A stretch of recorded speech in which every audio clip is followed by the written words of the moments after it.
Alors ici, la voiture a été nettoyée. La sélection d'origine qui n'était pas bonne a été nettoyée, mais rapidement, il reste encore des choses à faire. On voit encore des choses, des petites taches où la texture ne va pas à cause de la sélection. La sélection d'origine qui n'était pas bonne. Comment est-ce qu'on fait pour nettoyer la sélection d'origine qui n'était pas bonne? Eh bien, elle se trouve là. C'est évidemment le masque de du premier motif qu'on a mis. Je l'encadre. J'enlève l'œil en face de ce calque. Forcément, tous les calques écrêtés qui vont avec ne sont plus affichés non plus. Je vois réapparaître la carrosserie de la voiture originale. Je vais dans la palette des couches, menu fenêtre couches. Et dans la palette des couches, pendant que ce calque qui contient un masque de fusion est activé, même s'il n'est pas affiché, il est activé. Et plus particulièrement sa partie droite, le masque, je vais travailler sur lui. Eh bien, je l'affiche comme ça. Voilà, dans la palette des couches. Si la couleur, c'est celle de Photoshop d'origine qui arrive le rouge transparent et non pas le vert transparent comme ici, vous allez devoir double-cliquer sur le masque dans la palette des couches et modifier ici la couleur avec laquelle ça s'affiche. Les pixels noirs du masque s'affichent dans une couleur ou l'autre. Évidemment, ce qui convient le mieux ici, c'est le vert. Dans le cas de cette image, c'est ce qui tranche le mieux avec les couleurs qui se trouvent déjà dans l'image. En étant dans cette configuration-là, travailler sur le masque du premier motif, mais ne pas afficher le motif, ni évidemment les autres calques qui sont écrêtés sur lui. Là, afficher le masque par transparence au-dessus de l'image FFB, eh bien, il faut au pinceau dessiner en noir ou en blanc. Avec la touche X, on peut passer rapidement du noir au blanc. On dessine en blanc là où ça doit enlever des pixels noirs du masque, bien sûr, là où le motif devrait arriver normalement.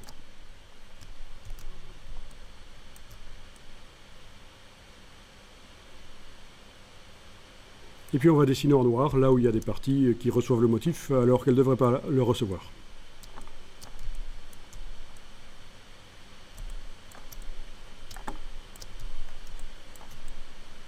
Là, je dessine toujours en blanc pour indiquer que le motif doit arriver à cet endroit-là. Là aussi.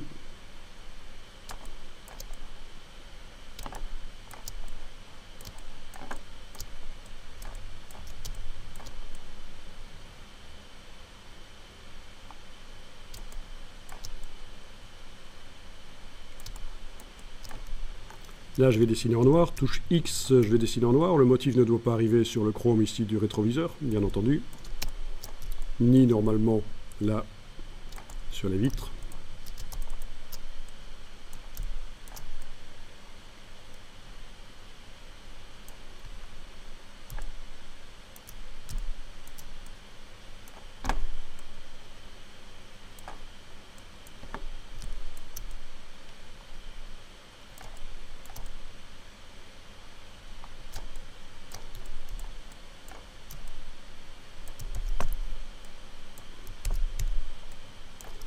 Ok, donc à un certain moment ici j'ai fait une erreur, donc je remets à zéro les deux échantillons. Je n'avais plus du noir et du blanc dans les cases de la palette des outils.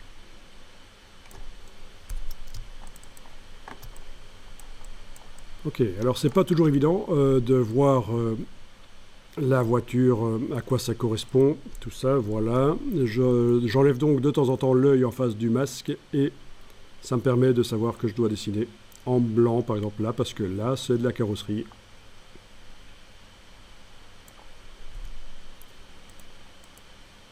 Ça aussi.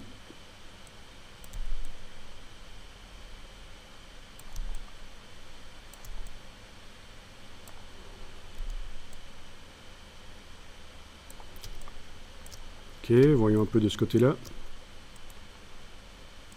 Eh bien ça, c'est un trou. Entre le pare-choc et la carrosserie, il y a un trou. Et c'est pas évident de le voir si vous n'enlevez pas le masque.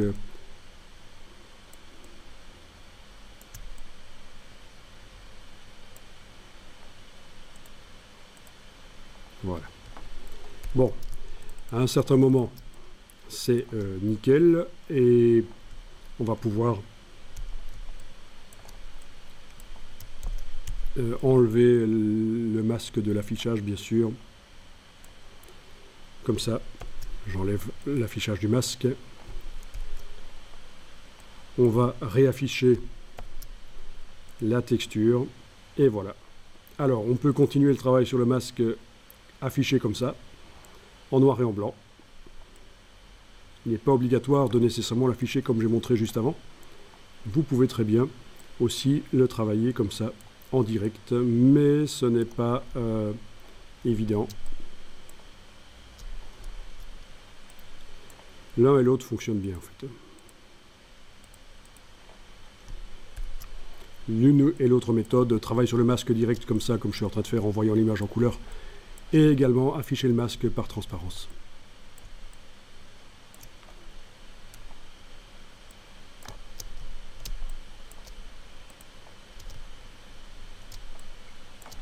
Ici, je vais créer un objet dynamique sur l'arrière-plan pour pouvoir mettre un filtre renforcement accentuation, ce qui va me permettre de faire ressortir les chromes. Ça va peut-être aider à avoir un résultat un peu plus sympa encore. Voilà. Donc, clic droit, convertir en objet dynamique, puis filtre renforcement accentuation. Voilà de l'accentuation sur les chromes. C'est pas mal. Pour amener du détail. Évidemment, c'est dynamique et donc c'est modifiable et enlevable. On peut double-cliquer sur accentuation pour faire réapparaître. On peut même dessiner dans le masque du filtre si on juge qu'à certains endroits, ça accentue trop, notamment là sur les phares. Voilà, je dessine en noir et on a le phare qui n'est pas accentué. J'annule pour montrer qu'on peut aussi dessiner en gris.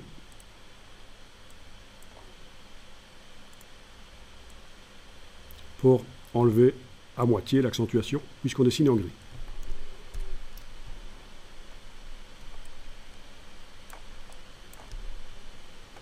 Alors, il reste des taches rouges, les reflets de la voiture sur le pare-choc. La voiture originale rouge, on voit ses reflets sur le pare-choc. Je vais enlever ça. Vu que ma texture ne contient pas du tout de rouge, ça va être facile.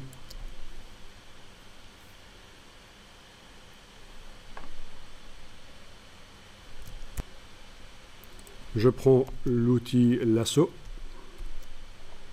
j'englobe, sans essayer d'aller contre, j'englobe la voiture comme ça.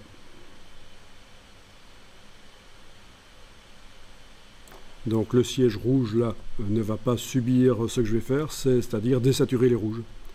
J'active le calque du dessus.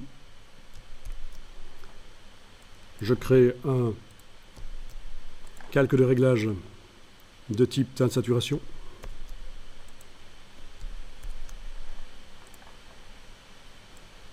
Le voilà. Il ne va agir que sur la forme que j'ai faite au lasso. Je fais touche Alt pour qu'il n'agisse vraiment que sur la voiture.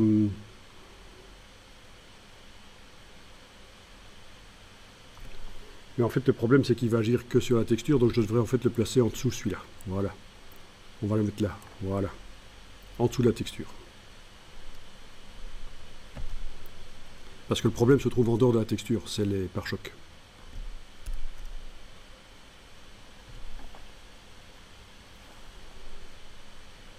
Et donc, même si ma texture contenait du rouge, ça marcherait ce que je vais faire ici. Je vais arriver à enlever les reflets rouges des pare-chocs. Donc, dans les propriétés ici, je vais indiquer que je travaille sur les rouges. Et je vais désaturer les rouges. On voit clairement qu'il y a plein de reflets rouges sur les chromes. Désaturation. Voilà. En fait, c'est plutôt du rouge magenta, donc je vais devoir déplacer, parce qu'il en reste, là, malgré que j'ai mis la saturation à 0, il en reste sur les pare-chocs. Je vais devoir déplacer ici pour indiquer que je vise plutôt les magentas. Et là, ça marche. Il n'y a plus de rouge. Voilà. Voyons un peu avec et sans.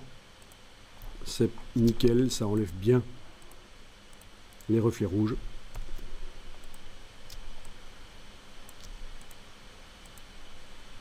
Ça les désature.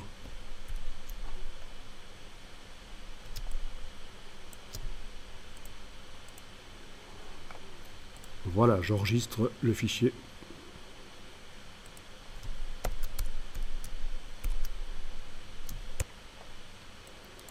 Il y a une suite à l'exercice qui consisterait à sortir la voiture de son décor là en faisant un tracé autour de la voiture, un tracé vectoriel, la placer dans un nouveau décor, par exemple une ville, faire en sorte que sur le pare-brise, les buildings de la ville, le décor de la ville, la nouvelle ville se reflètent sur les pare-brises,